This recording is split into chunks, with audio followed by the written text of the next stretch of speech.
All right, let's look at the Laplace transforms of power functions. All right, so let's find the Laplace transform of t to the a.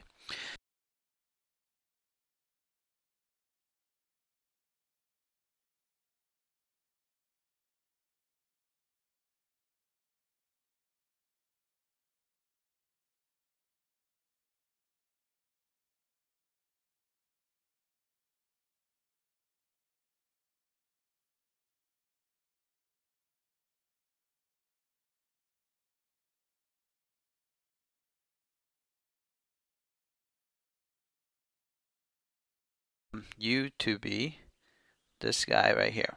So this is going to be our u. All right, so I'm going to let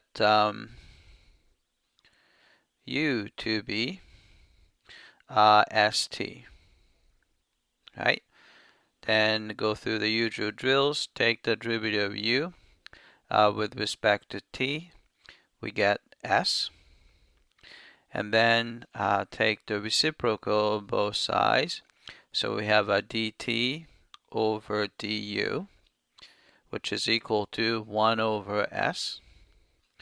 All right, so then we can multiply through by du so that we can isolate dt. So dt is equivalent to du over s. All right, so we have that. Then, so I'm gonna rewrite this guy. So let's see, as t approach, so when t is 0, I have to do the lower limit and upper limit. So t goes from 0 to infinity. Then corresponding u would be, plug in 0, s times 0 is still 0. And s is assumed to be positive. So t times infinity is going to be still infinity, right? So this integral can be rewritten as still integral from 0 to infinity, right? Then you have e to the negative u, right? Then we need to rewrite this guy a little bit. All right, so how do we do this? All right, so we have a t to the a, so we need to rewrite t.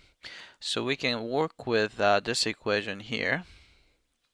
Right, so divide through by s, we get u over s is equal to t. Right, so what we can do is we can plug this guy in here. All right, so we're gonna have u over s raise it to the a power. Then dt is du over s. All right, then here's what we're gonna do. Since s has nothing to do with u, s is a constant, so you have an s to the a, you have another s, so you have s to the a plus 1 on the bottom. So I'm gonna write the 1 over s to the a plus 1 here. Then everything else I'm gonna keep 0 to infinity, e to the negative u, and then you can see that this is going to be u to the a and du. Right? But we can write the a as this. A is the same thing as a plus 1 minus 1. Right? So this fits the format of a gamma function, and you can see that this is going to be gamma function of a plus 1, because this is the usual x part, right? All right, so this comes out to be gamma of a plus 1 over s to the a plus 1.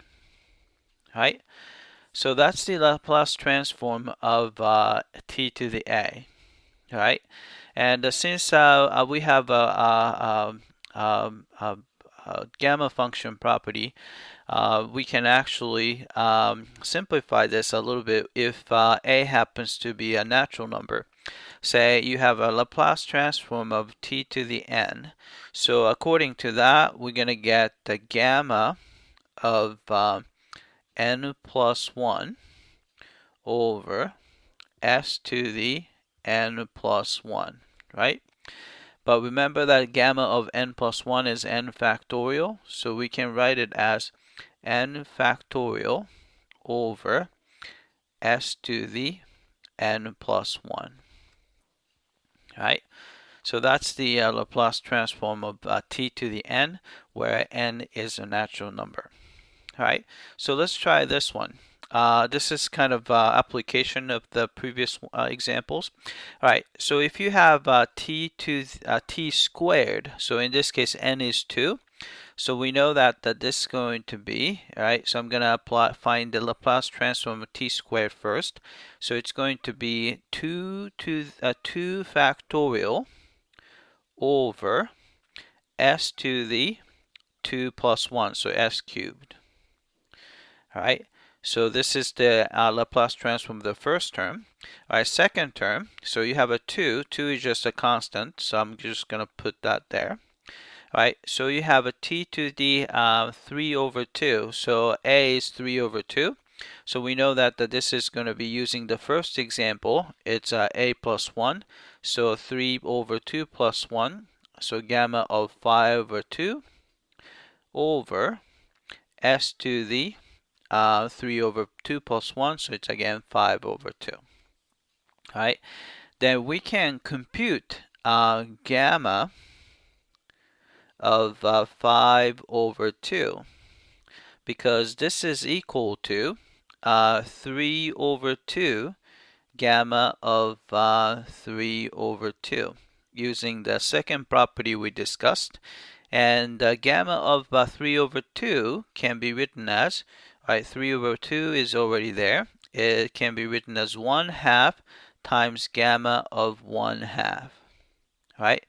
But remember that the gamma of 1/2 is square root of pi.